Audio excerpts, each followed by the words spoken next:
দেখছেন কলকাতা টিভি, ভাস্বতী রয়েছে আপনাদের সঙ্গে। শুরু করছি সংবাদ সারাদিন। আর শুরুতে যে খবরে নজর রাখবো, দীঘায় জগন্নাথ মন্দিরের আজ মহাযজ্ঞে পূর্ণাহুতি দেবেন মুখ্যমন্ত্রী মমতা বন্দ্যোপাধ্যায়। সকাল ৬টা থেকেই উচ্ছ্বাস ও উদ্দীপনার মিশেলে সৈকত শহর দীঘা, আধ্যাত্মিকতা ও সম্প্রীতির মিশেলে আন্তর্জাতিক পর্যটনের নয়া ঠিকানা দীঘা। সকাল থেকেই সেখানে প্রচুর মানুষজন যেরকম আসছেন, অন্যদিকে নিরাপত্তার দিকেও কিন্তু যথেষ্ট নজরদারি রাখা হচ্ছে। আগামীকাল দীঘার জগন্নাথ মন্দিরের শুভ দ্বার উদ্ঘাটন উপস্থিত থাকবেন সাংসদ তথা তৃণমূল কংগ্রেসের সর্বভারতীয় সাধারণ সম্পাদক অভিষেক বন্দ্যোপাধ্যায়। তবে আজ দিনভর যে মহাযজ্ঞের আয়োজন করা হয়েছে, অন্যদিকে পুণ্যক্ষেত্রের ৮টি পুণ্যক্ষেত্রের জল এনেই মহাযজ্ঞের আয়োজন করা হয়েছে।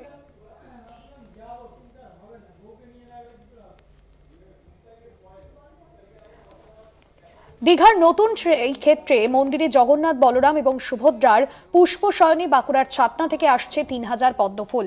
আজ সকাল থেকে শ্রীমন্দিরের অন্দরে যে মহাযজ্ঞ চলছে, সেখানে পূজা অর্চনার জন্য এসেছে শুশুনিয়া পাহাড়ের ঝর্ণার জল।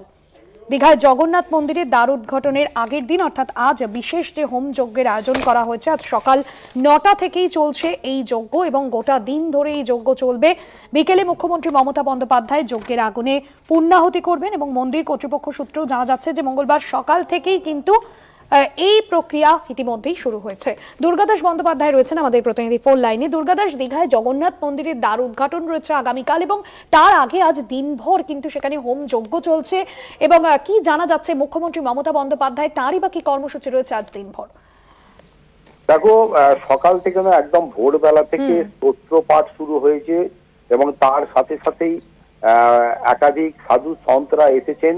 তারা আজকে সকাল ভোরবেলা থেকেই এখানে 4টি হোমকুণ্ডুতে হোমের অনুষ্ঠান, এই যজ্ঞের অনুষ্ঠান শুরু করেছেন এবং সেখানে ঘৃতাহুতি থেকে আরম্ভ করে বিভিন্ন ধরনের দ্রব্য আহুতি দেওয়া হচ্ছে, সেখানে স্তোত্র পাঠ করা হচ্ছে এবং হিন্দু মন্দির বা হিন্দুদের রিচুয়াল মেনে একদিকে যেমন এই জগন্নাথ মন্দিরের দ্বার উদ্ঘাটনকে কেন্দ্র করে সেখানে এই উড়িষ্যার যে রিচুয়ালস রয়েছে সেগুলো যেমন মানা হচ্ছে, তেমন এই বৈষ্ণব সম্প্রদায়ের বা এই ইসকনের যে সমস্ত রিচুয়ালগুলো রয়েছে সেগুলো মানা হচ্ছে।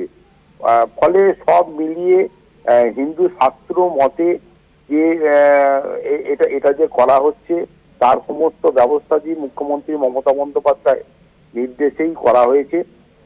আজকে এই যজ্ঞের অনুষ্ঠান সন্ধ্যা পর্যন্ত চলবে।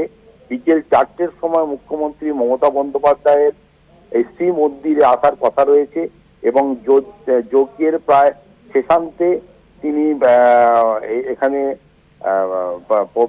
যজ্ঞাহুতি দেবেন এবং সেখানে তিনি তার জন্য বিভিন্ন দ্রব্যাদি নিয়ে আসবেন। এবং যেহেতু আমরা জানতে পেরেছি যে এই যে যজ্ঞ কর্ম এখানে চলছে, এই সংকল্প মুখ্যমন্ত্রী মমতা বন্দ্যোপাধ্যায়ের নামেই হয়েছে, তাই তাকে রেখেই পবিত্র এই আহুতি দেওয়া হবে এবং যজ্ঞ কার্য সম্পন্ন হবে। পাশাপাশি আজকে ভিভিআইপি যারা এসে উপস্থিত হয়েছেন তাদেরকেও আজকে বিকেলের পর সন্ধ্যার দিকে এই মন্দির চত্বরের ভেতরেই যে বসার বড় জায়গা করা হয়েছে, প্রায় 2000 আসন 3000 আসনের যে বড় জায়গা করা রয়েছে, সেখানে তাদেরকে নিয়ে আসার একটা বিষয় রয়েছে।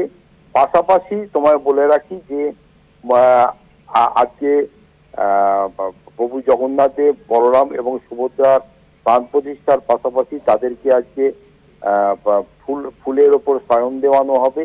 তার জন্য ইতিমধ্যেই বাঁকুড়া ছাতনা থেকে 3000 পদ্ম ফুল এসে উপস্থিত এসেছে বাঁকুড়া থেকে শুশুনিয়া পাহাড়ের পবিত্র ঝর্ণার জল এবং বিভিন্ন রাজ্যের বিভিন্ন প্রান্ত থেকে এই যে যত নদী আছে সেখান থেকে কলসিতে করে পবিত্র কলসে করে সেই জল আনা হয়েছে। সেসবও এই ধরনের পুজো আচার অনুষ্ঠানের মধ্যে দেওয়া হচ্ছে। আগামীকাল সকালবেলা থেকে মূল যে দ্বার উদ্ঘাটনের যে প্রোগ্রাম রয়েছে সেই শুধুমাত্র মুখ্যমন্ত্রী মমতা বন্দ্যোপাধ্যায় নয়, অভিষেক বন্দ্যোপাধ্যায় সাংসদ এবং সর্বভারতীয় সাধারণ সম্পাদক তৃণমূল কংগ্রেসে তিনি আসে উপস্থিত হবেন এবং অভিষেককে নিয়েই কথা এখনো পর্যন্ত যা মানে সূত্রে জানা গিয়েছে, এই দ্বারোদ্ঘাটন অনুষ্ঠানে তিনি সামিল হবেন এবং সারাদিনের যা যা কিছু ভেতরে দ্বারোদ্ঘাটন থেকে শুরু করে ভেতরে যারা থাকবেন, সেখানে পুজো পাঠের যে অনুষ্ঠান, সমস্ত কর্মসূচিতে মুখ্যমন্ত্রী এবং অভিষেক বন্দ্যোপাধ্যায় দুজনেই সামিল হবেন এবং সন্ধ্যার পরে সমস্ত কর্মকাণ্ড শেষ হবার পর মুখ্যমন্ত্রী থাকবেন কিনা বা কলকাতায় ব্যাক করবেন কিনা এটা পরিষ্কার না হলেও কিন্তু অভিষেক বন্দ্যোপাধ্যায় যে কলকাতায় ফিরে যাবেন এটা কিন্তু জানা গেছে। ফলে সব মিলিয়ে তোমায় বলি যে সমস্ত হিন্দু শাস্ত্র মতে যা যা কিছু করণীয় সমস্ত নিয়ম মেনে, শৃঙ্খলা মেনে, রিচুয়ালস মেনে করা হচ্ছে এবং আগামী কালকে দ্বারোদ্ঘাটনের পর সর্বসাধারণের জন্য এই দরজা খুলে যাবে। প্রভু এই নতুন এই সমুদ্র নগরীতে নতুন যে শ্রীক্ষেত্রে প্রভু জগন্নাথ, বলরাম, সুভদ্রাকে দর্শন করার সুযোগ মিলবে। ধন্যবাদ জানাবো দুর্গাদাস বন্দ্যোপাধ্যায় ছিলেন আমাদের প্রতিনিধি ফোন লাইনে।